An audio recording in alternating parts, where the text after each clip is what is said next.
श्री कृष्ण श्री कृष्ण श्री कृष्ण श्री कृष्ण। गुरुर्ब्रह्मा गुरुर्विष्णु गुरुर्देवो गुरु साक्षात् परं ब्रह्म तस्मै श्री गुरवे नमः। तस्मै श्री गुरवे नमः। चाहे जो भी करो मौज में रहो, यह सिद्धांत है सभी शास्त्रों के सभी शब्दों का। फिर चाहे आप कर्म में रहो, भक्ति में रहो, ज्ञान में रहो, पतंजलि में रहो या कश्मीरी शैवाइज्म में रहो, सबका तात्पर्य यही है कि अपना जो स्वरूप है उसको प्रकट होने देना है। स्वभाव को जीत करके स्वरूप में स्थित होना, यह साधना है। और हम सभी के सभी किस चीज के मारे हैं? हम सभी के सभी अपने स्वभाव के मारे हैं। मेरा स्वभाव है गुस्सा करने का, तो बदलो। वो बदलूंगा तो फिर मैं क्या रहूंगा? देखो, इसलिए 4 उपाय हमको बताए हैं। पहला उपाय है जो उपाय है ही नहीं। ऐसे अनेक संत हम लोग जानते हैं कि जिनके जीवन में गुरु का आना, आशीर्वाद देना, पढ़ाई करना, साधना करना, इसका कहीं नामो निशान नहीं होता। उसको कहते हैं अनुपाय, माने उपाय है ही नहीं। अब ये कैसे हुआ, क्या हुआ, क्यों हुआ, कब हुआ, छोड़ो। देखो, इसको छोड़ो, ये अनुपाय हो गया। दूसरा है फिर शांभवोपाय। शांभवोपाय में व्यक्ति के अंतःकरण के पावित्र्य के कारण उसमें परमात्मा का सहज प्राकट्य दिखने को मिलता है। यह हो गया शांभवोपाय, जो हमने प्रथम अध्याय में देखा। फिर हमने देखा शाक्तोपाय, जिसको ज्ञानोपाय भी कहते हैं। इसमें हमने जीवन में महत्व किसको देना है? शब्द को या शब्द के अर्थ को? देखो, जब हम शब्द को महत्व देंगे तो अपने से दूर भटकेंगे, और जब शब्द के अर्थ को महत्व देंगे तो अपने स्वरूप में वापस आ जाएंगे। तो इस शाक्तोपाय में जब हमको बताया जाता है कि एक ही तत्व जागृत स्वप्न सुषुप्ति में उपाधि के भेद के कारण 3 प्रकार से प्रकट हो रहा है, लेकिन ये 3 प्रकार के प्राकट्य के कारण यह तत्व का जो अद्वैत स्वरूप है उसमें कोई हानि नहीं हुई। ये हो गया शाक्तोपाय, ज्ञानोपाय। अब उसके बाद आता है आखिरी उपाय, जिसको कहते हैं अण्वोपाय। अण्वोपाय का तात्पर्य क्या है? अणु माने जीव। अब ये जीव जो है उसको साधना करनी है। तो इसलिए अब ये तृतीय भाग प्रारंभ होता है। इसके पहले 10 सूत्र हमने देखे, आपने देखे होंगे, हमने नहीं देखे। अच्छा बाबा, मैंने देखे थे। तो उसका हम आपको शॉर्ट में सब उपसंहार कराते हैं। पहले कहते हैं कि आत्मा चित्तम।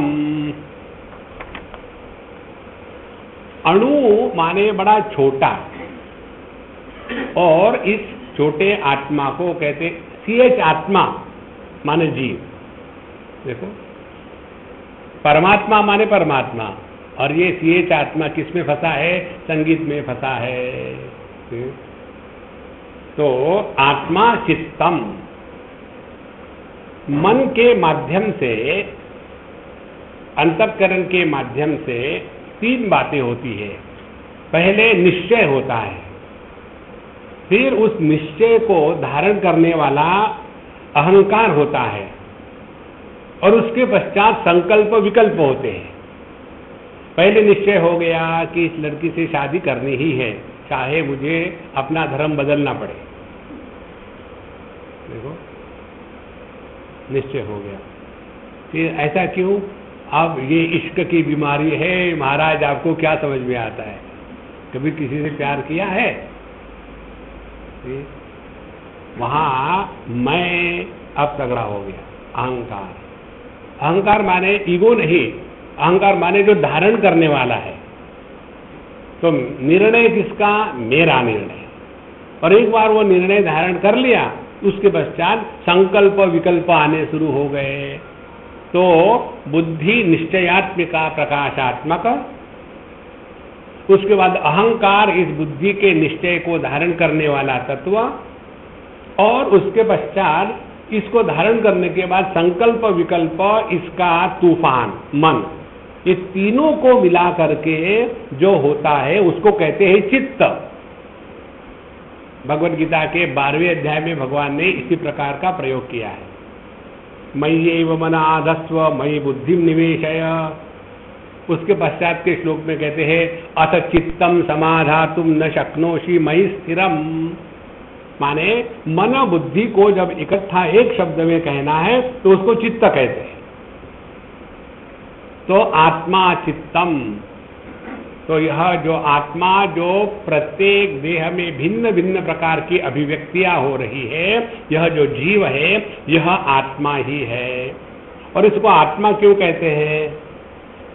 आत्मा कहने का कारण है अत, इस धातु से ये बनता है। अतति इति आत्मा, अतति गच्छति। जो एक देह से दूसरे देह में, एक अनुभव से दूसरे अनुभव में, जो एक प्रकार से दूसरे प्रकार में भ्रमण करता है, उसको कहते हैं आत्मा। तो यह जो आत्मा है यह हमारा चित्त ही है। इस पर यदि थोड़ा आप सूक्ष्मता से ध्यान देवे तो साधना करनी नहीं पड़ती है, होती रहती है। कैसे? हमारे सभी के सभी अनुभूतियां केवल मानसिक स्तर पर होती है। देखो, एक बार की बात यही हुई थी। अपने बड़े संगीतकार सुधीर फड़के जी का यहाँ आदर सत्कार हुआ था। हमको भी बुलाया था, पता नहीं तानसेन के साथ इनसेन को बुलाया था। और वो यहाँ आ गए। अब उनको बुढ़ापे में सुनने को ऊंचा आता था, ठीक से नहीं आता था। अब जिसको शब्द सुनने को नहीं आएगा उसको संगीत का, सुर का कहीं ध्यान भी नहीं हो सकता, समझ भी नहीं आता। अब वो बैठे, पहले सब कुछ हो गया, उनको तो सुनना था ही नहीं, जैसे हम लोग बैठे हैं, बाकी के बोले जा रहे, वो सुन ही नहीं रहे थे। अच्छा, उसके बाद कहा कि अब आप कुछ 2 शब्द बोलिए। और हमको बुलाया था यहाँ नारंग जी ने कि आप 2-4 शब्द बोलना। अब वो शुरू हो गए 5 मिनट, 10 मिनट, आधा घंटा, 1 घंटा। अब उनको भान ही नहीं है। देखो, तो जो शब्द हमारे मन में प्रवेश करता है उसी का अस्तित्व होता है। बहरे के सामने कितना भी संगीत करो तो कोई फर्क नहीं पड़ता उसको। एक हमारे मित्र है कहाँ, भावनगर में, बड़े इंटेलिजेंट है, गुजराती है ना। उनकी एक फैक्ट्री है और उसमें कम से कम 50 वर्कर्स है और उनको बड़ा रिकॉग्निशन मिला है पूरे वर्ल्ड में। 100% जो वर्कर्स है दे आर ऑल डिसेबल्ड। किसी को पोलियो हो गया है, किसी की गर्दन ठीक नहीं चलती, कोई बहरा है, कोई लंगड़ा है, ऐसे ही सब कुछ इकट्ठे की है। और जिस क्षेत्र में मशीनों को बहुत भयानक आवाज आती है कि जहां आदमी आधा घंटा भी नहीं खड़ा रह सकता, वहां ये 4-6 बहरों को लगा दिया। 8 घंटे की ड्यूटी, प्रोडक्शन बेस्ट। अब सुनो ध्यान की बात, जब कोई वस्तु मन में प्रवेश नहीं करती तो उसका अस्तित्व नहीं होता। तो साधना किसकी कर रहे हैं हम? इस मनी राम को ठिकाने पर लगाना है और कुछ नहीं है। इसीलिए आत्मा चित्तम, हमारा जो अंतःकरण है यही जीव है। इसी को कहते हैं सूक्ष्म देह। और यही सुखी दुखी होता है, यही एक से दूसरे जन्म को प्राप्त होता है। देखो, दुख के साथ तादात्म्य हुआ, दुखी पैदा हुआ, सुख के साथ तादात्म्य हुआ, सुखी पैदा हुआ, कंफ्यूजन के साथ तादात्म्य हुआ, कंफ्यूज पैदा हुआ, डिप्रेशन के साथ तादात्म्य हुआ, डिप्रेस्ड हो गया। तो यह जो हमारा अंतःकरण है, जिसको यहाँ आत्मा, जीव या अणु कहा है, यही यह जीव का रूप है। और ऐसा जो हमने अपने आप को, मन के विकारों को, मन के प्रकारों को मैं समझ रखा है, और इसीलिए अस्य चित्त रूपस्य अण्वात्मनः, तो यह जो हमारा चित्त है, अणु है, आत्मा है, जीव है, उसको ज्ञानम बंधः, उसके लिए ज्ञान ही बंधन है। कैसे ज्ञान बंधन है? अभी हम आ रहे थे, कहाँ थे हम? कोचिन में थे, एर्नाकुलम से। तो हम अपने इंटरनेट पर देख रहे थे अपने ईमेल वगैरह, और हमको गैजेट देखने का बड़ा शौक है, लेटेस्ट क्या गैजेट्स आए हैं। तो हमने देखा वो नोकिया का N97 गैजेट आ गया है, उसके साथ क्या क्या अटैचमेंट्स मिलती है। तो मैं अपना खेल रहा था, और उसमें एक ब्लूटूथ का वायरलेस माइक्रोफोन है, और वो बहुत ही बढ़िया है, आवाज़ अच्छी आती है। अब ये हमने देख लिया, ज्ञान प्राप्त हो गया। पहले ज्ञान था नहीं कि ऐसा है। अब दिमाग में शुरू हो गया, कहाँ मिलता है, कैसे मिलता है। देखो, मन में जो वस्तु प्रवेश करती है, वह मन में उस वस्तु का ज्ञान है, और एक बार वो ज्ञान हमको प्रभावित करने लग गया, तो उस ज्ञान को, उस वस्तु को प्राप्त करने के लिए हम दिन रात एक हो जाते हैं। इसीलिए मानसिक जो ज्ञान है वही बंधन है। जब मालूम ही नहीं किसी वस्तु के बारे में, तो इच्छा नहीं होगी, और जब इच्छा नहीं होगी तो कर्म नहीं होगा। इस प्रकार से यह जो ज्ञान है, यही हमारा बंधन के रूप में बन जाता है। और इसे इस प्रकार से द्वितीय सूत्र में देखा। फिर तृतीय सूत्र में हमको बताया था कि चैतन्य ज्ञान स्वरूप है, मन भी ज्ञान स्वरूप है, तो दोनों में क्या फर्क है? तो कहते हैं कलादीनाम तत्वानाम अविवेको माया। दोनों में फर्क यह है कि जो चैतन्य जो ज्ञान स्वरूप है, उसमें किसी भी प्रकार की परिच्छिन्नता नहीं है। अब इसको अभी समझ लो, अनुभव करो स्पष्ट। आप मुझे देख रहे हो, सुन रहे हो तो मैं नहीं कह सकता। आप मुझे देख रहे हो, और आप अपने अस्तित्व को भी जान रहे हो कि आप हो यहां। तो हमको जो आप देख रहे हैं, वह आंखें और मन, इसके माध्यम से देख रहे हैं। और जो हम अपने आप को जानते हैं कि हम हैं, तो क्या हमने इंद्रियों के माध्यम से जाना है? क्या हमने अपने आप को टटोला है, बस देखता हूं भाई मैं हूं कि नहीं? नहीं। क्या हमने अपने आप को मन के माध्यम से जाना है? I feel, I feel. Feeling fooling कुछ नहीं होता उसमें। तो दो प्रकार का ज्ञान है। जिस ज्ञान में उपाधि का संबंध जुड़ जाता है, वह बौद्ध प्रत्यय है। बौद्ध प्रत्यय माने बुद्धि के माध्यम से प्राप्त ज्ञान। और अपने होने का जो भान है, यह उपाधि निरपेक्ष है। इसीलिए कहते हैं कलादीनाम तत्वानाम अविवेको माया। जब हम इसको नहीं समझते कि हम जो देख रहे हैं आंखों से, तो आंखों के उपाधि के जो लक्षण है उसके अनुसार ही देखेंगे। जब कैटरेक्ट का पर्दा आ जाता है, पता नहीं आजकल लाइट क्यों नहीं लगाते आप लोग? लाइट तो सब लगे हैं। नहीं, बिल्कुल मुझे तो अंधेरा नजर आ रहा। फिर डॉक्टर मनसुखानी के पास चले जाओ, वो कहेंगे कि महाराज टारपोलिन पड़ा है, टारपोलिन को हटाओ। तो जहां टारपोलिन को हटाया, वहां के जैसा का तैसा। देखो, तो जो ज्ञान हमको इंद्रियों के माध्यम से होता है वह इंद्रियों की क्षमता के अनुसार मंद और स्पष्ट होता है। इसीलिए हम यदि ये समझे कि जो मुझे दिखता है उसी को मैं सत्य मानूंगा, भगवान दिखते हैं कि आपको? मैं नहीं मानता।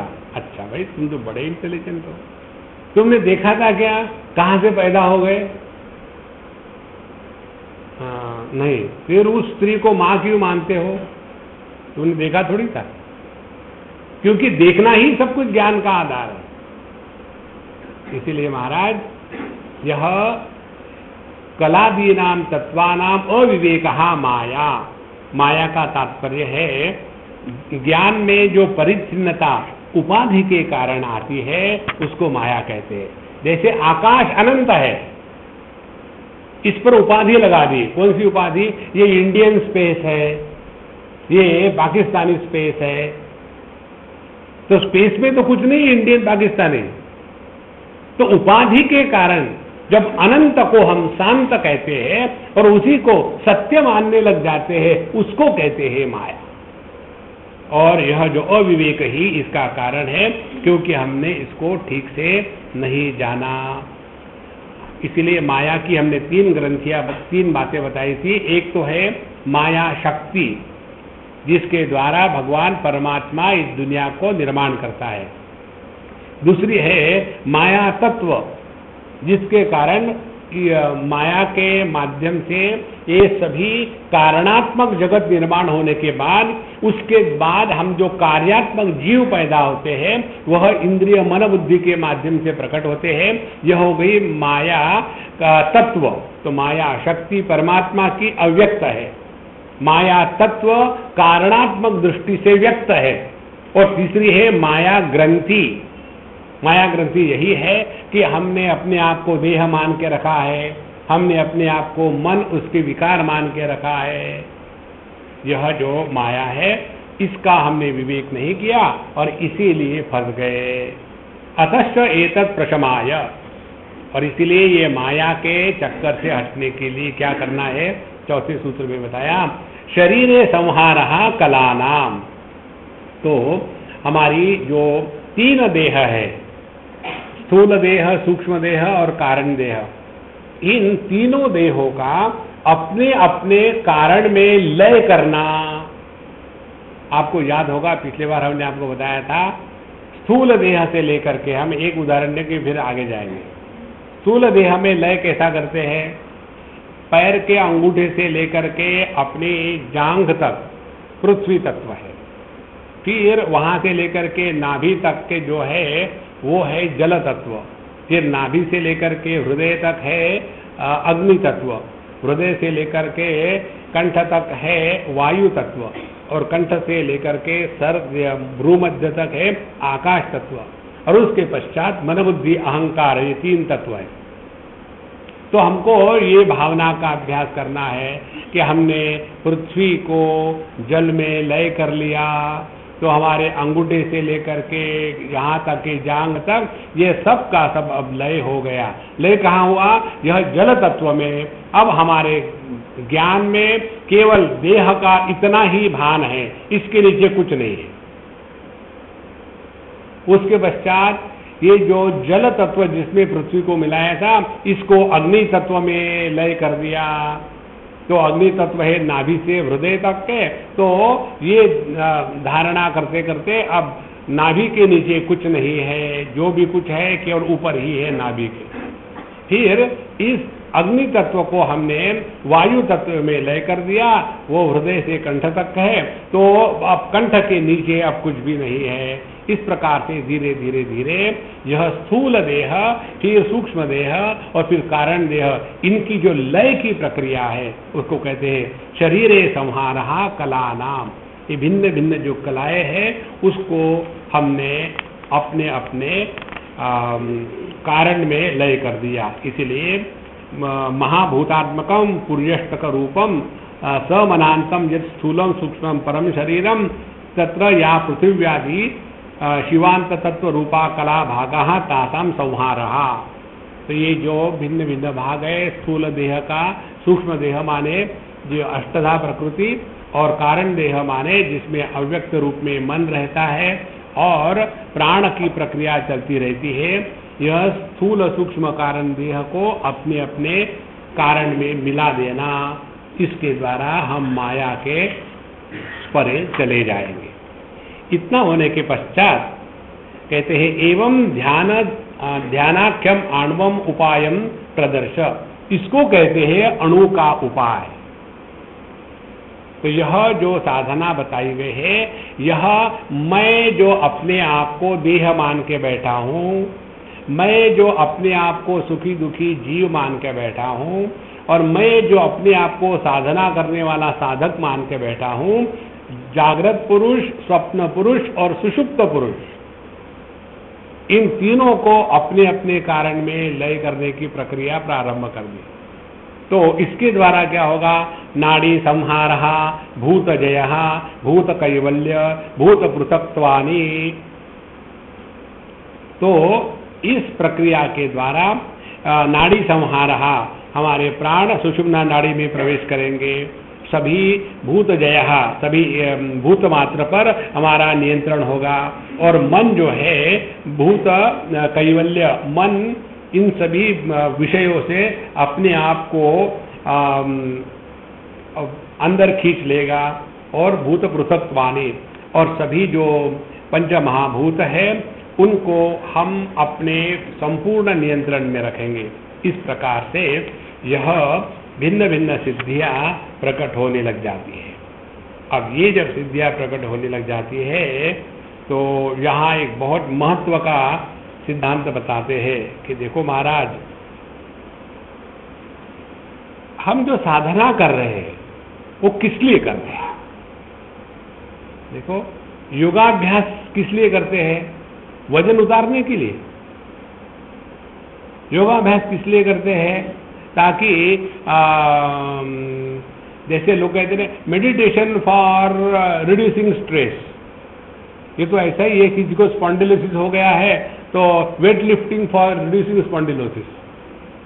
जो हेल्दी है वही तो स्पॉन्डिलोसिस के द्वारा प्रभावित नहीं होगा। इसी प्रकार से यह जो साधना है, इसमें ये भिन्न भिन्न सिद्धियां प्रकट होने लग जाती है। यही मोह है।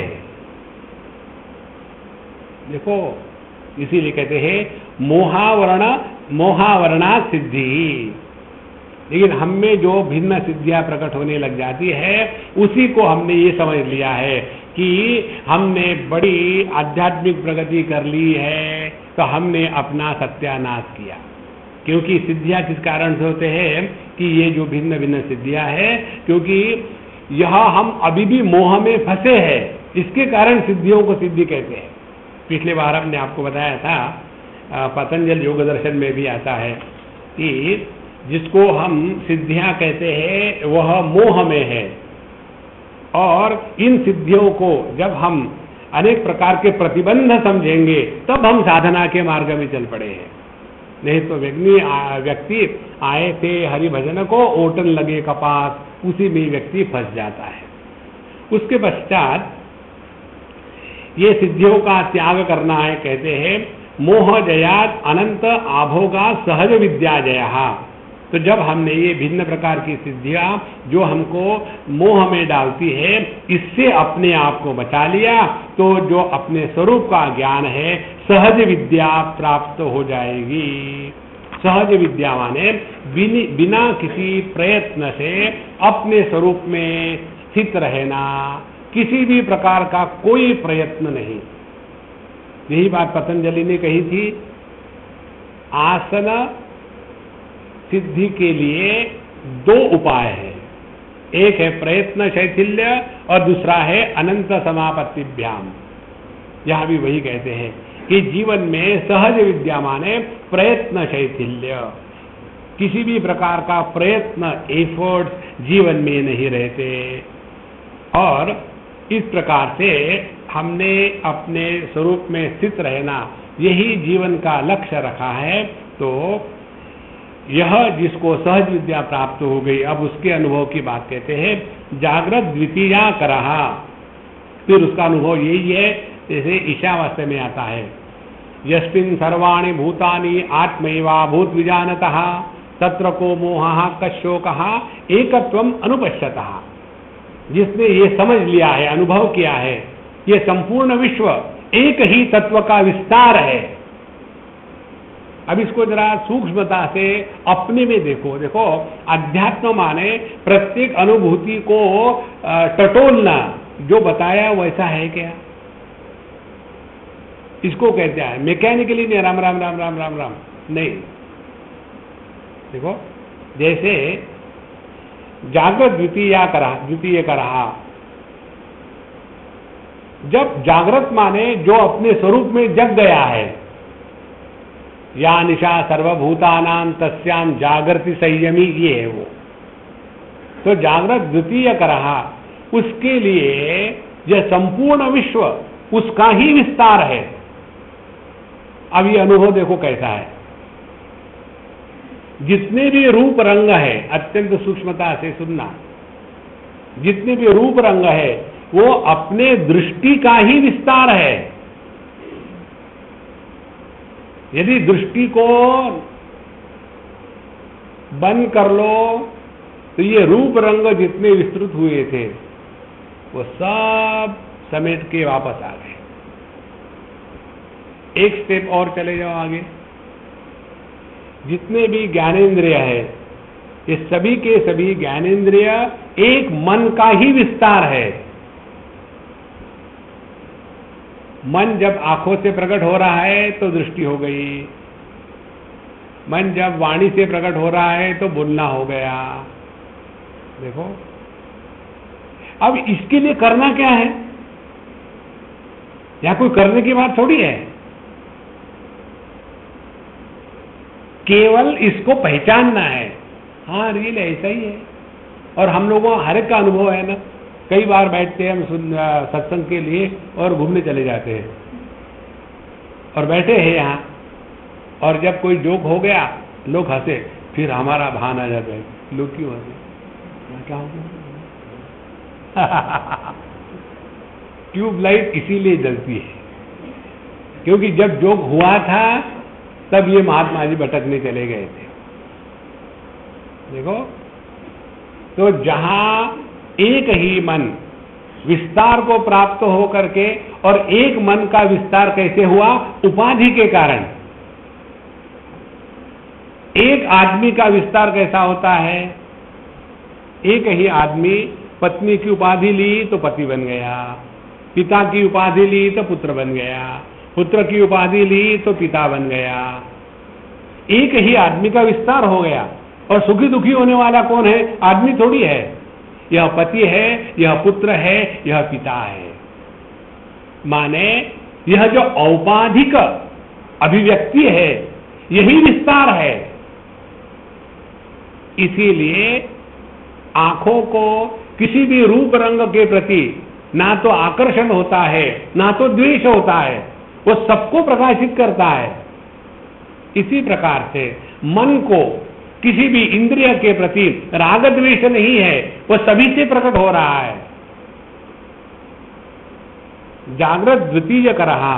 इसी प्रकार से जो अपने इस चेतन सत्ता में निष्ठावान हो गया है, उसके लिए यह संपूर्ण जगत सर्वभूतेषु चात्मानं सर्वभूतानि चात्मनि ईक्षते योग युक्तात्मा सर्वत्र समदर्शिनः, 6वें अध्याय में भगवान कहते हैं।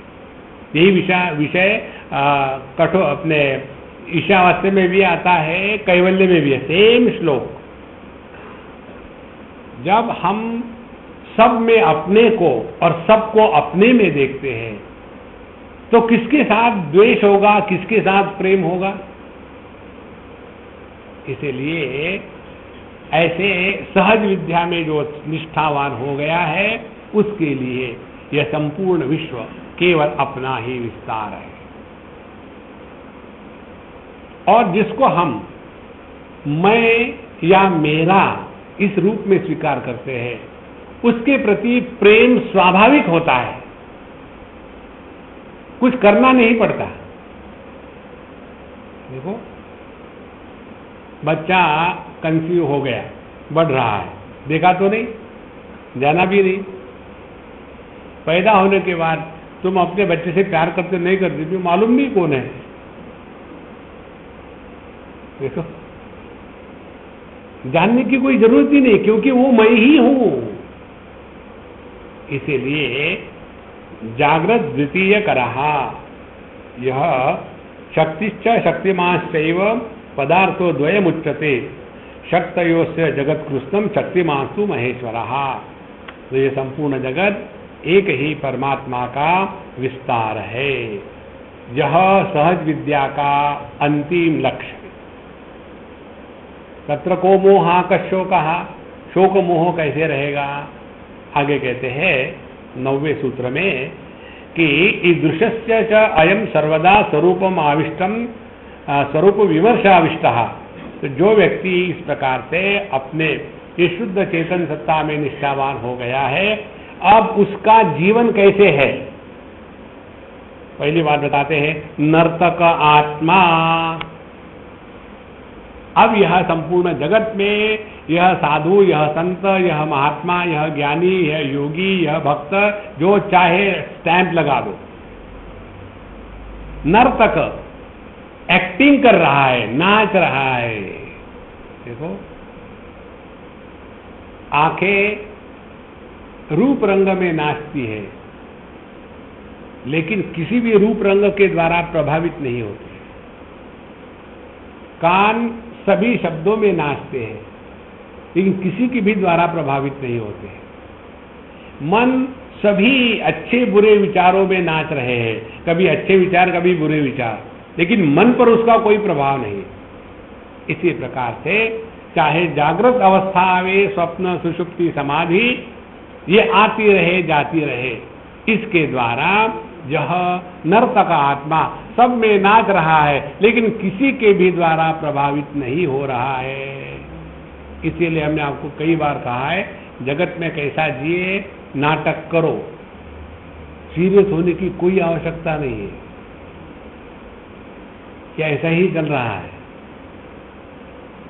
हमको ये करना है, वो करना है, ये जब तक दिमाग में बैठा हुआ है ना, तब तक ये दुनिया को हमने सत्य मान के रखा है। और जो एक्टर होता है, नाटक करने वाला, वो स्वयं थोड़ी डिसाइड करता है क्या करना है। हाँ, डायरेक्टर साहब, अब इसको क्या करूं, मारो कि छोड़ू? छोड़ दो, अच्छा ठीक है, चले। You don't have to think. इस प्रकार से इस जगत में नर्तक आत्मा, यह जो अपना स्वरूप है, आत्मा है, यह नाचता है, खेलता है। यहां तक हमने पिछले सूत्रों में देखा था। अब ये जो नाटक है, इसका विस्तार 10वें सूत्र से हो रहा है। अब ये जो ड्रामा है, ये ड्रामा कहां हो रहा है? देखो, अमुक अमुक ड्रामा है, कहां हो रहा है? षण्मुखानंद हॉल में। यहां बताते हैं रंगहा अंतरात्मा। रंग माने रंगभूमि, रंगभूमि माने स्टेज। हमारे यूपी में स्टेज नहीं होता, स्टेज। स्टेज क्या है? अंतरात्मा। अब ध्यान से सुनना, एक ही परमात्मा तत्व जब इस मन में अवतरित होता है, तो यह मन सजीव बन जाता है। देखो, एक बकेट पे पानी है और उस बकेट के पानी में यह क्षमता है कि वह किसी बल्ब को प्रकाश पड़ने के बाद बल्ब को प्रतिबिंबित करे। तो जब तक के उस पानी में बाहर के बल्ब का या सूरज का जो बिंब है वो प्रतिबिंबित नहीं हुआ, तब तक के वहां पानी है पता ही नहीं चलेगा। अंधेरे में जाते जाते टकरा गए, गिर गए। और यदि कहीं से एक छोटा सा पानी में आकर के सूर्य किरण पड़ा, तो वहां से अब दूसरा एक प्रकाश निकला। तो जो पहले पानी की बकेट, पानी के साथ हमको मालूम भी नहीं थी, उसके अस्तित्व को भी ग्रहण नहीं किया था, उसने अपने अस्तित्व को प्रकट किया है। क्योंकि अब मैं यहां इस प्रकाश को प्रकट कर रहा हूं। इसी प्रकार से मन रूपी रंग भूमि में परमात्मा का अवतरण वैसा ही होता है जैसे दर्पण में प्रतिबिंब का अवतरण होता है। दर्पण में प्रतिबिंब कैसा जाता है, घुसता है क्या अंदर? दर्पण होता है 1 mm और उसके अंदर देखो गहराई 1 किलोमीटर अंदर, और 1 mm में 1 किलोमीटर कैसा देख रहे हैं, वैसा ही माने परमात्मा मानो इस मन में प्रवेश करके जीव रूपी एक नाटक कर रहा है, ये इसका तात्पर्य है। इसीलिए रंगहा अंतरात्मा, अंतरात्मा माने अंतःकरण। तो इस अंतःकरण में परमात्मा का प्रतिबिंब पड़ा। प्रतिबिंब पड़ने के पश्चात यदि उस प्रतिबिंब ने देह के साथ तादात्म्य किया तो स्त्री पुरुष बूढ़ा जवान बन गया। यदि मन के विकारों के साथ तादात्म्य किया तो सुखी दुखी बन गया, और इन दोनों के अभाव के साथ तादात्म्य किया तो सुषुप्त पुरुष बन गया। और यदि वैसा ही रहे जैसा दर्पण रहता है। दर्पण कैसा है? दर्पण में पानी का प्रतिबिंब पड़ने से दर्पण गीला नहीं होता। दर्पण में अग्नि का प्रतिबिंब पड़ने से दर्पण जलता नहीं। दुखेषु अनुद्विग्न मनाः सुखेषु विगत स्पृहः वीतराग भय क्रोधः तदिहि मुनि उच्यते। देखो, that experience where experiencer is not born, वह केवल अनुभव स्वरूप है।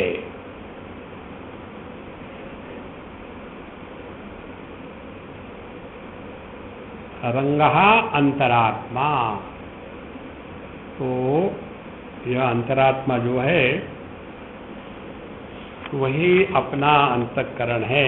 इसी में ये सब नाटक चल रहा है। तो रंग भूमि तैयार हो गई, उस पर नाचने वाला आत्मा उसने प्रवेश किया। अब इसको जरा सूक्ष्मतः समझ लेना। जैसे सूर्य का बिंब पानी में या दर्पण में प्रवेश करता है, उसी प्रकार से जो एक्टर होता है वो स्टेज पर प्रवेश करता है। कैसे स्टेज पर प्रवेश करता है? स्टेज के बाहर ग्रीन रूम में। हमने आपको बताया था क्या, पहली बार 60s में हम जब यूपी गए थे तो वहाँ ये जो नौटंकी कहो या रामलीला कहो, गांव में होती है। हमको बड़ा शौक था कि ये बीच में क्या करते होंगे, क्योंकि वहाँ सभी जितने भी एक्टर होते, सितार हो या हनुमान जी, सब आदमी होते। तो फिर हम वहाँ पीछे से गए उनके ग्रीन रूम में। बीच में ब्रेक था 10 मिनट का। तुरंत हनुमान जी ने बीड़ी निकाली, अरे सीता, और सीता ने माचिस निकाली। देखो, तो हनुमान जी की बीड़ी को सीता जी ने जलाया,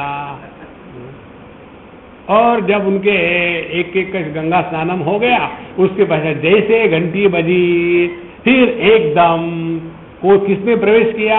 बीड़ी पीने वाले ने। हाँ, सीता जी ने प्रवेश किया तुरंत।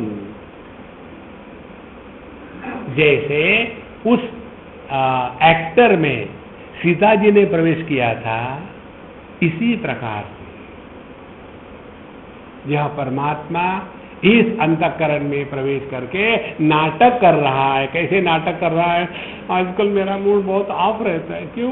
नोबडी रिकॉग्नाइजेस मी। तो फिर क्या करें? दुखी होने के बाद लोग पूछते हैं, सुखी को कोई नहीं पूछता। देखो, आपको तो जानते होंगे सब, यदि किसी से अटेंशन करना हो तो क्या करना है? सब लोग ठीक बैठे ना, बीच में ऐसे करके जाना। क्या होंगे आपको? पहले पूछते तो ऐसा क्यों करते?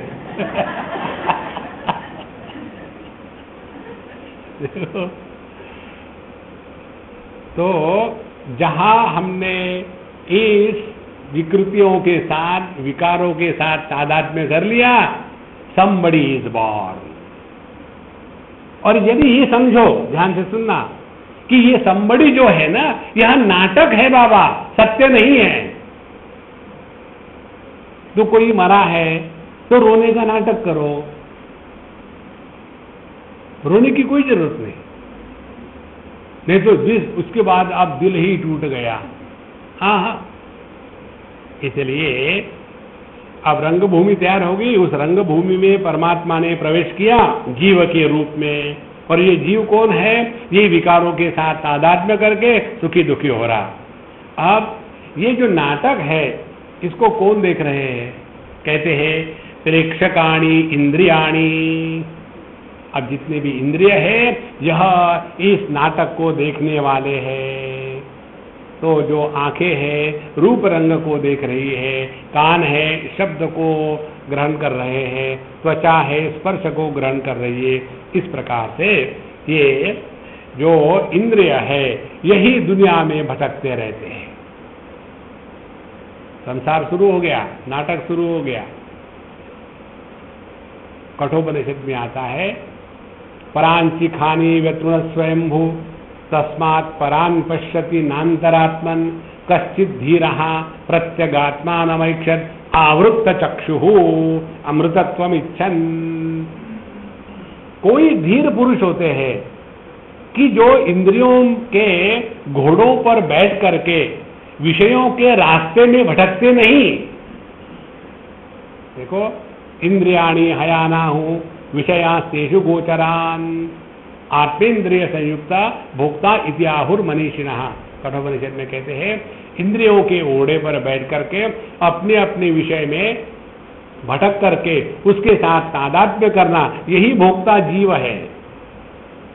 इसीलिए कश्चित् धीरः, एकाध समझदार और बुद्धिमान और धैर्यवान पुरुष होता है आवृत्त चक्षुः, जो इंद्रियों में बैठते हुए भी इंद्रियों के द्वारा प्रभावित नहीं होता। देखो, आध्यात्मिक ज्ञान का तात्पर्य रोगी नहीं है। देखो, नहीं तो इनकी बड़ी समाधि लगती, कुछ इनको डिस्टर्ब नहीं करता। क्यों? बहरे है इसलिए। तो बहरे की बात नहीं कर रहे हैं हम।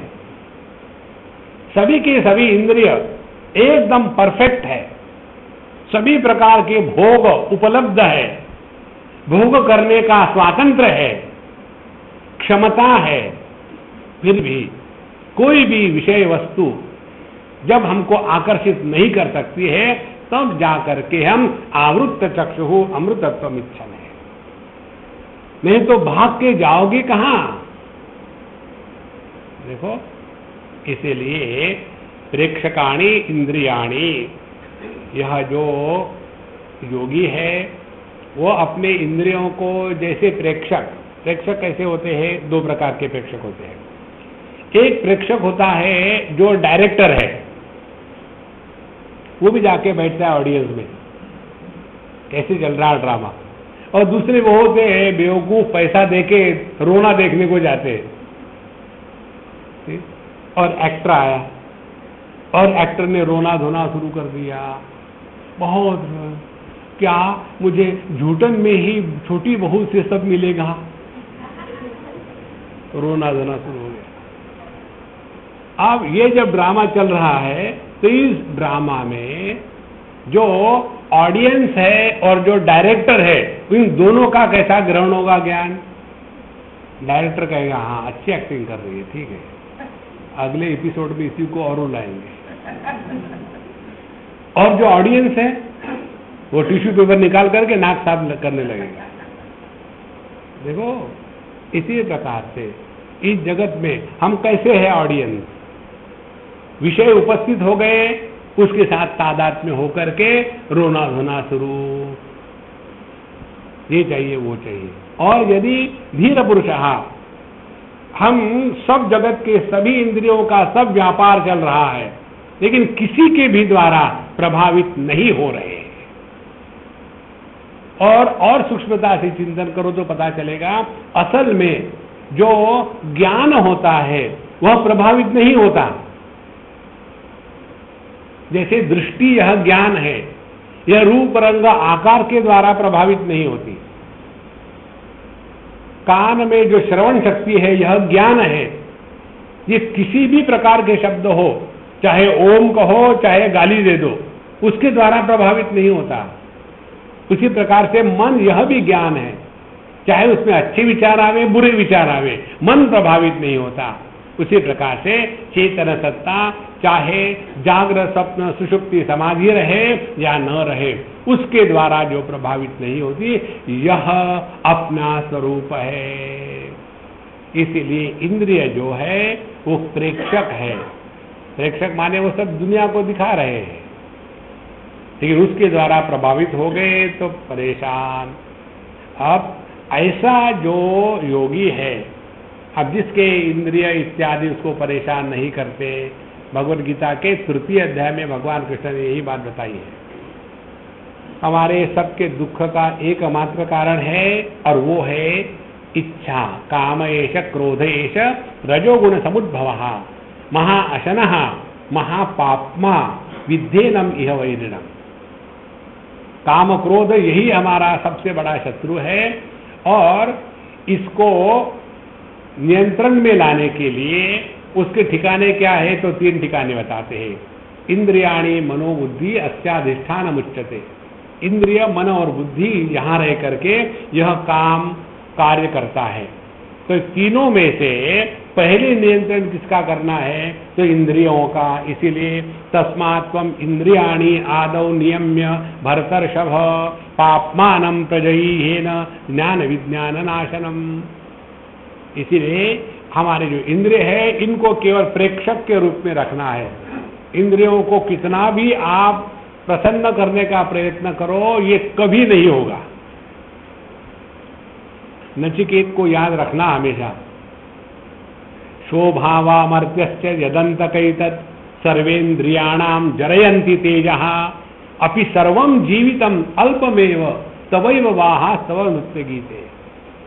इंद्रियों की शक्ति भोग के द्वारा क्षीण हो जाती है, लेकिन इंद्रिय के माध्यम से भोग करने की इच्छा कभी नहीं मिटती। इसीलिए इंद्रियाणि प्रेक्षकाणि, इनको केवल प्रेक्षक के रूप में रहने दे। ऐसा जिसने अभ्यास जारी रखा है, 12वें सूत्र में कहते हैं धीवशात सत्व सिद्धि। अब उसकी जो धी है तात्विक स्वरूप विमर्शन विशारदा धीषणा तद्वशात सत्वस्य स्फुरतात्मनः सूक्ष्मस्य आंतपरिस्पंदस्य सिद्धि अभिव्यक्ति भवति। इसको हमारे पतंजलि महर्षि ने कहा है ऋतम भरा प्रज्ञा। कठोपनिषद कहता है दृश्यते तो अग्रया बुद्धिया सूक्ष्मया सूक्ष्मदर्शिभिः। यह वह बुद्धि प्रकट हो जाती है कि जिसके द्वारा हम तत्व का ग्रहण कर सकते हैं। ऋतम भरा प्रज्ञा जिसको कहते हैं, इसी को भगवान भगवद गीता के 10वें अध्याय में कहते हैं तेषाम सतत युक्तानाम भजताम प्रीतिपूर्वकम ददामि बुद्धि योगम तम येन माम उपयान्ति ते। जब भगवान के द्वारा प्रदत्ता बुद्धि होती है तो उसी बुद्धि के द्वारा हम भगवान को पहचान सकते हैं। तो जिसको भक्ति की बुद्धि कहा है, जिसको ज्ञान की बुद्धि कहा है, जिसको योग में ऋतम भरा प्रज्ञा कहा है, यही वस्तु यहाँ कहा है धीवशा तत्व सिद्धि। तत्व सिद्धि माने उसके बुद्धि की क्षमता ऐसी हो जाती है कि वह परमात्मा को पकड़ने में सक्षम हो गई। धीवशा तत्व सिद्धि। इसीलिए one remains in awareness without efforts। बिना प्रयत्न के अत्यंत सावधान रहने का एक उदाहरण देवे तो जो व्यक्ति गाड़ी चलाने में माहिर है उसको उसका गियर कब बदलना पड़ेगा इसके लिए विचार नहीं करना पड़ता। गाड़ी की स्पीड कैसी है, क्या है, अपने आप बात भी करता रहेगा और वो गियर अपने आप बदलता है, क्योंकि there is such a tuning कि अपने आप सब हो रहा है, विचार करके नहीं करेगा। अच्छा अब इंजन कफ कर रहा है, इसको ग्लाइकोडिन दे क्या, नहीं इसका गियर बदलो, अच्छा नहीं। तो ऋतम भरा प्रज्ञा माने इंट्यूटिव नॉलेज, हाँ ये शब्द ठीक है। इसीलिए धीवशात सत्व शुद्धि, जब हमारी बुद्धि इस प्रकार से वश में आ जाती है, बहिर्गामी नहीं अंतर्मुखी रहती है और सोती नहीं। सबसे बड़ी समस्या वालों में क्या है, यही समस्या है। हमने दो एक्सट्रीम जाने हैं।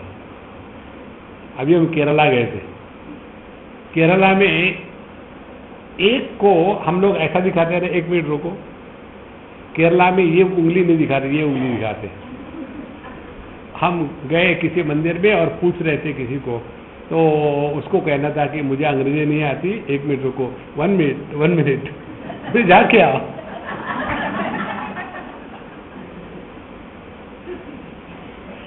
नारायण। तो धीवशात, जब उसकी बुद्धि बहिर्मुखी नहीं, हमारी बुद्धि के दो स्थिति हम जानते हैं। एक एक्सट्रीम है ये अनेकाग्र है, अनेक विषयों का चिंतन चलना किसकिस। दूसरी यह शून्याग्र है, सो गई। यहां चाहिए तीसरी जो एकाग्र है, दृश्यति तु अग्रया बुद्धिया सूक्ष्मया सूक्ष्मदर्शी भी। तो यह जो सत्व शुद्धि है, यह ऐसी स्थिति है कि जिसमें हम किसी भी विषयों के होने न होने से डिस्टर्ब नहीं होते और सो भी नहीं रहे।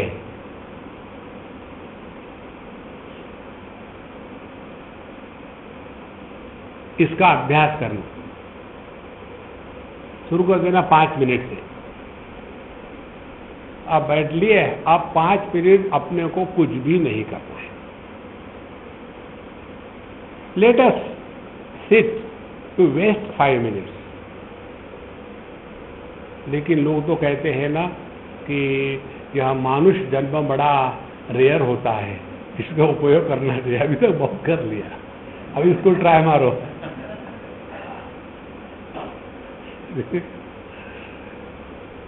Waste 5 minutes.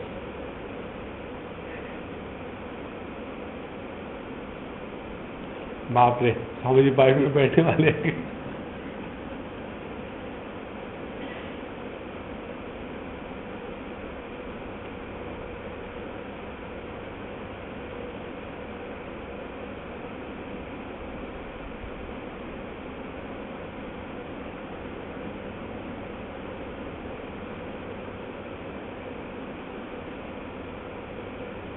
जिसको जे कृष्णमूर्ति जी ने कहा है ऑब्जेक्टलेस अवेयरनेस, जिसको इस शास्त्र में कहते हैं चेतना का स्पंदन। एक महात्मा जी अपने शिष्य को ये साधना बताते थे कि जब शांत होकर बैठोगे तो अपने हृदय की धड़कन सुनने को आ रही, क्या उधर ध्यान देना। क्योंकि हृदय की धड़कन तो हो रही है ना, हाँ हो रही है। सुन रहे हो क्या, नहीं सुन रहे, सुनो उसको। तो बैठे हैं, आप उस धड़कन को सुनने के लिए परेशान है। मुझे लगता है बाहर के लोग बहुत गड़बड़ कर रहे हैं, इससे सुनने को नहीं आ रही, दरवाजे बंद करो।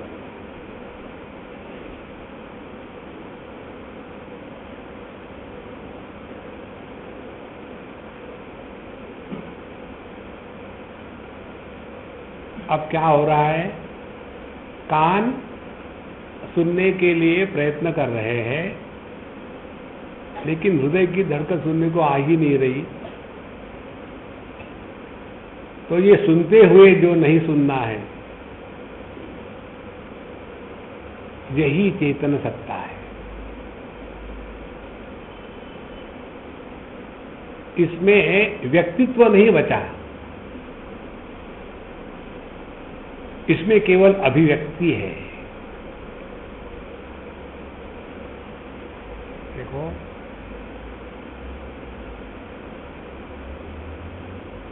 हम अपने चेतन सत्ता में स्थित है।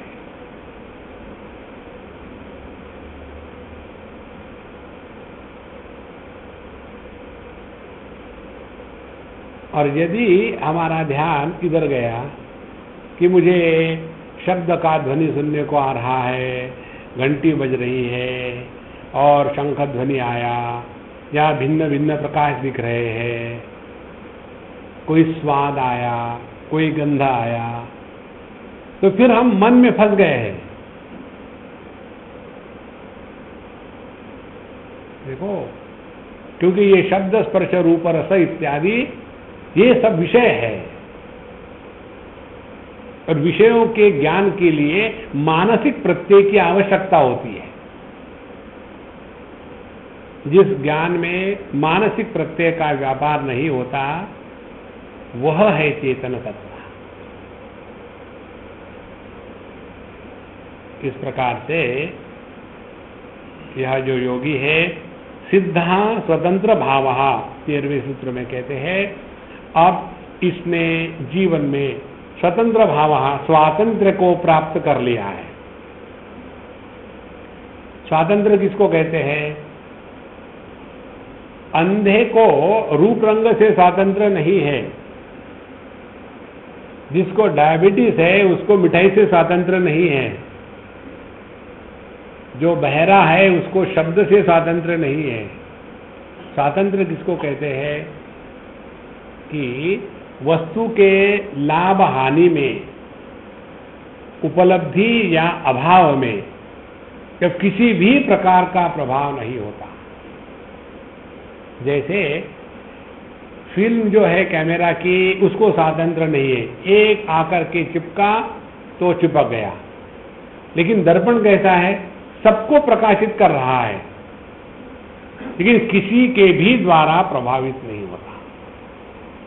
तो ये जो सिद्धांत हम आपको बता रहे कई बार, जो प्रकाशक होता है वो प्रभावित नहीं होता,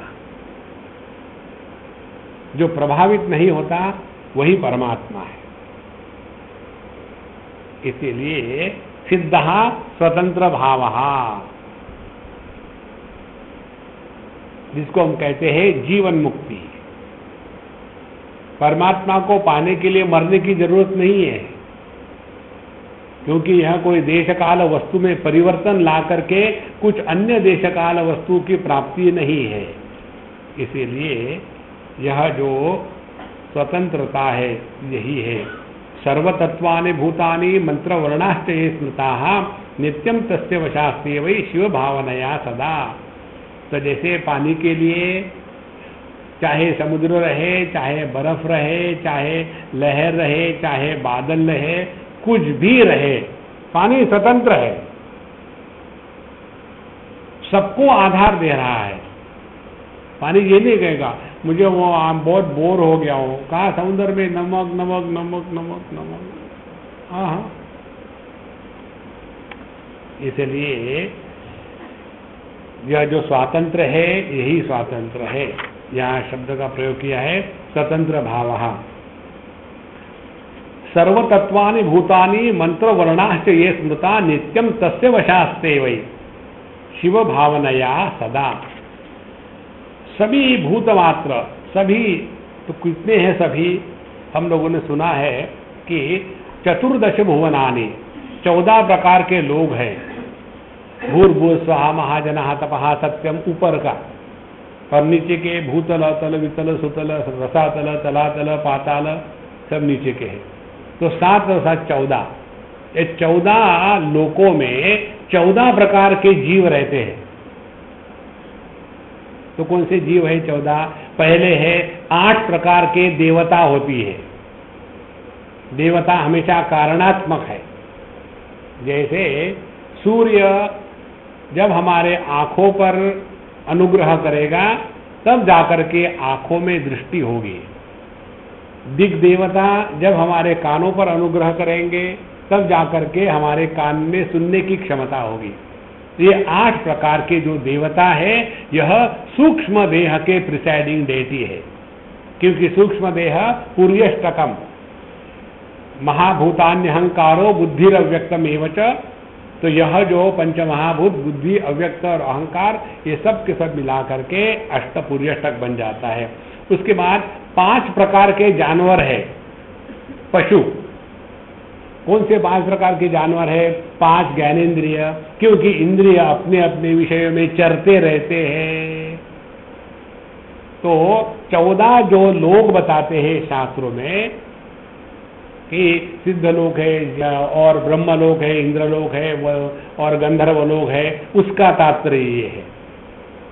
तो 5 प्रकार के पशु, 5 इंद्रिय और 8 प्रकार के देवता, सूक्ष्म देह जिसके 8 भाग है,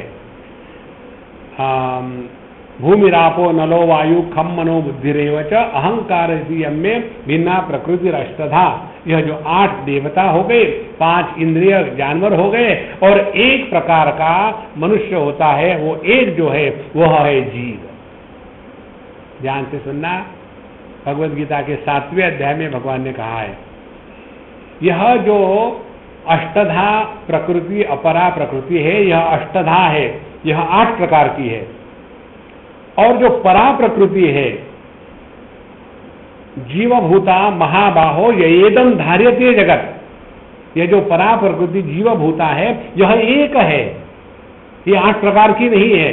और ये जो जीव है, यही जगत को धारण कर रहा है। ध्यान से सुनना, यदि जीव भाव प्रकट नहीं हुआ तो सूक्ष्म देह और स्थूल देह एक नहीं रह सकते।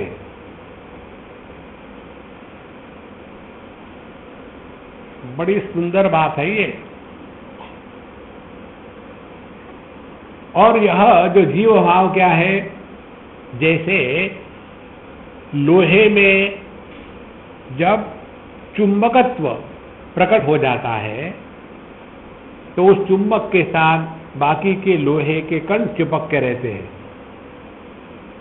यदि हमने उस लोहे में से या चुंबक में से चुंबकत्व को हटा दिया तो जो उसको चिपका हुआ था वो अपने आप गिर जाता है ना। इसी प्रकार से प्राण धारणा जीवहा, यह वो प्रक्रिया है। जैसे चुंबकत्व यह एक सामान्य नियम है, it is just a phenomena. इसी प्रकार से जीव एक है और यह जीव एक क्या है, यह सिद्धांत है।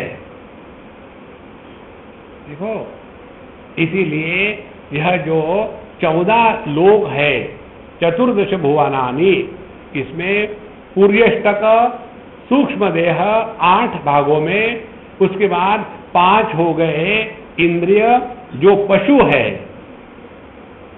और इनमें प्रकट होने वाला, इनमें रहने वाला जो एक है जीव।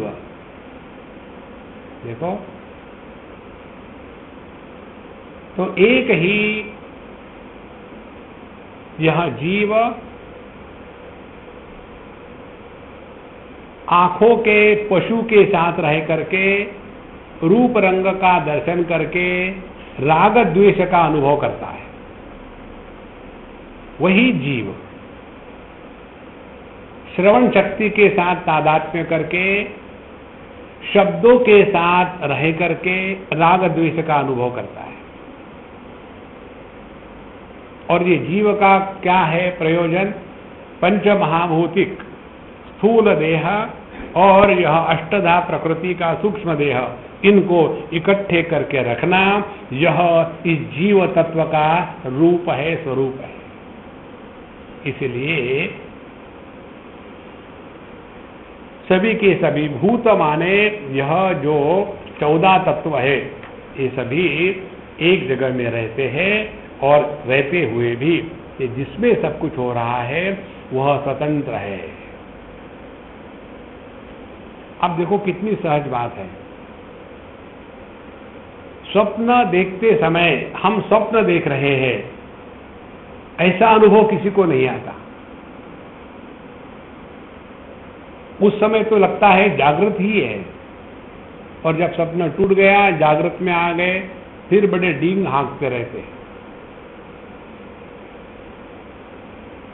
तो जो सपने में स्वप्न पुरुष सुखी दुखी हो रहा था, वो मैं नहीं हूं, जब ये बात क्लियर हो जाती है तो स्वप्न का प्रभाव हम पर नहीं होता। इसी प्रकार से जागृत अवस्था का जागृत पुरुष जिस जागृत अनुभूतियों के कारण प्रभावित हो रहा है वह मैं नहीं हूं। ये जब खोपड़ी में बात उतरती है ना, तब जागृत स्वप्न सुषुप्ति इसका तमाशा अखंड रूप से चल रहा है। और चिदाकाशस्य में का हानि, यह जो चिदाकाश रूपी मेरा स्वरूप है इसमें कोई हानि नहीं है। देखो, सदानंदे चिदाकाशे माया मेघस्तडिन मनः अहंता गर्जनम तत्र धारासारो हि यत्तमः महामोहांधकारेऽस्मिन् देवो वर्षति लीलया अस्यावृष्टेर्विरामाय प्रबोधैकसमीरणः। यह जो तूफान चल रहा है ना, इसको हटाने के लिए प्रबोध एक समीरणः, केवल ज्ञान का ही जो समीरण माने हवा, जब तक कि ज्ञान की बातें प्रकट नहीं होगी तब तक के यह जो माया के अंधकार का तूफान चल रहा है यह शांत नहीं होगा। इसलिए अपने आप को पहचानना यही जीवन का लक्ष्य है। इस प्रकार से जिसने अपने स्वरूप में निष्ठा प्राप्त कर लिए, स्वतंत्र भावः, स्वतंत्र माने एब्सोल्युटली इंडिपेंडेंट। अब जगत में जो निरपेक्ष सत्ता है वह परमात्मा है। देखो, जिसमें किसी भी प्रकार की सापेक्षता होती है वो सत्य नहीं होता। सत्य हमेशा निरपेक्ष है। रूप रंग की सत्ता कब है? जब प्रकाश हो, आंखें हो, रूप रंग हो, ये जब सब इकट्ठा होगा कुंभा, तब जाकर के रूप रंग की सत्ता होती है। शब्द की सत्ता कब होगी? जब कान हो, पीछे मन हो, सुनने की इच्छा हो, जाके बैठा दिया हो, नींद भी नहीं आ रही है, तब जो हो रहा है उसको सुनना कहते हैं। देखो, माने जिस अनुभूति में अनेक परिस्थितियों की आवश्यकता है वह सत्य नहीं हो सकता। देखो, जागृत अवस्था में किसकी आवश्यकता है? स्थूल देह के साथ तादात्म्य। यदि स्थूल देह के साथ तादात्म्य नहीं है तो जागृत अवस्था का अनुभव नहीं आ सकता। तो ये जो जागृत अनुभव को लेकर के हम जो अपनी ऑटोबायोग्राफी ऑफ ए डम्बो लिखते हैं, उसमें किसकी ऑटोबायोग्राफी कौन लिख रहा है? देखो संतो, इस तत्व को जो निरपेक्ष सत्ता है वह अपना स्वरूप है। इसलिए सिद्ध स्वतंत्र भाव।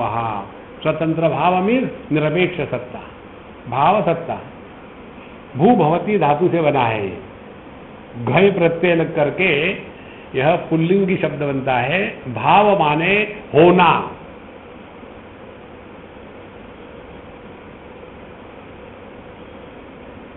और ये होना कैसा है? स्वतंत्र।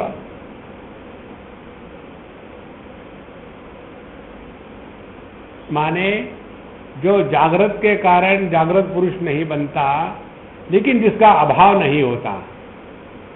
जो स्वप्न के कारण स्वप्न पुरुष नहीं बनता, लेकिन जिसका अभाव नहीं होता। जो सुषुप्ति के कारण अभाव को प्रकाशित करता है, लेकिन उसका अभाव नहीं होता। यह जो स्वतंत्र सत्ता है सिद्ध हो गई है। इस प्रकार से यह जब सिद्धि हो गई, एवं स्वतंत्र भावस्य, तो जिसकी यह सिद्धि हो गई उसके लिए यथा तत्र तथान्यत्र 14वें सूत्र में कहते हैं कि उसका जो अनुभव है यह सार्वभौम हो जाता है। इसके बारे में विचार हम कल करेंगे। ओम पूर्णमदः पूर्णमिदं पूर्णात् पूर्णमुदच्यते पूर्णस्य पूर्णमादाय पूर्णमेवावशिष्यते। ओम शांति शांति शांति। हरि ओम श्री गुरुभ्यो नमः। हरि ओम।